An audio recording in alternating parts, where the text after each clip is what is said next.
Halo semuanya, kenalkan nama saya Geraldine Sebelum Lalu dengan NIM 2023321016 dari jurusan Sistem Informasi kelas B. Nah, di sini saya akan menjelaskan materi tentang implementasi prinsip-prinsip pembelajaran dalam manajemen rumah makan Padang.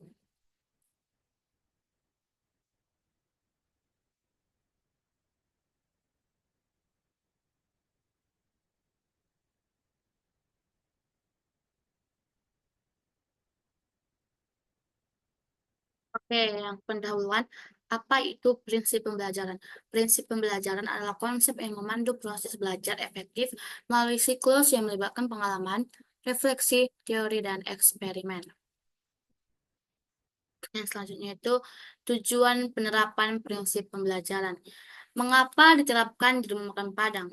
Yang pertama itu meningkatkan kualitas pelayanan, yang kedua mencapai kepuasan pelanggan yang lebih tinggi, yang ketiga mengoptimalkan operasional restoran, yang keempat membuat lingkungan kerja lebih produktif dan profesional. Nah, yang selanjutnya itu ada siklus pembelajaran KOLB. Yang pertama itu ko- konkret, yang dimana itu karyawan mendapatkan pengalaman langsung dalam melayani pelanggan di rumah makan. Contohnya menghadapi permintaan khusus atau menangani keluhan. Nah, yang kedua itu ada observasi dan refleksi. Misalnya itu karyawan merefleksikan pengalaman mereka, baik yang berjalan baik maupun yang perlu ditingkatkan. Mereka dapat melakukan diskusi internal atau briefing singkat untuk berbagi pengalaman. Yang ketiga itu ada abstrak. Berdasarkan refleksi, tim merancang pendekatan atau prosedur baru untuk meningkatkan pelayanan. Contohnya itu membuat panduan pelayanan cepat atau teknik berkomunikasi lebih ramah. Nah, yang terakhir itu ada eksperimen aktif.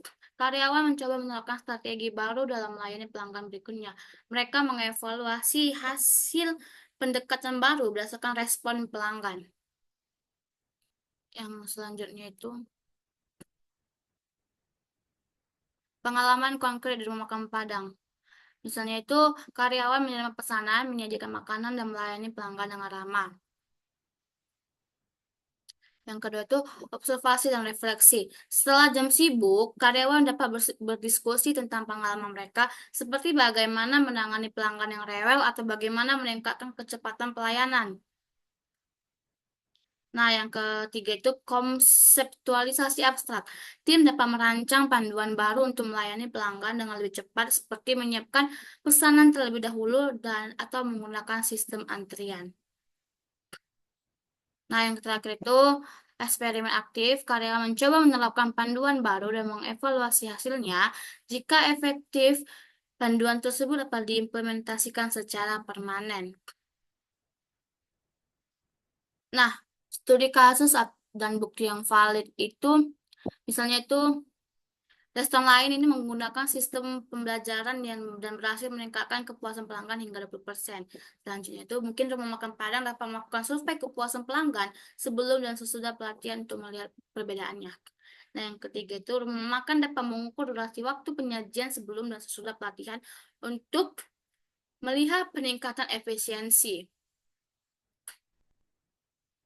Nah, kesimpulan dan rekomendasi yang manfaat siklus pembelajaran itu misalnya karyawan menjadi lebih terampil dalam melayani pelanggan, rumah makan mendorong karyawan untuk terus belajar dan berkembang. Pelanggan merasakan layanan yang lebih baik dan berkualitas. Oke, sekian presentasi dari saya. Mohon maaf bila ada kesalahan kata. Wassalamualaikum warahmatullahi wabarakatuh.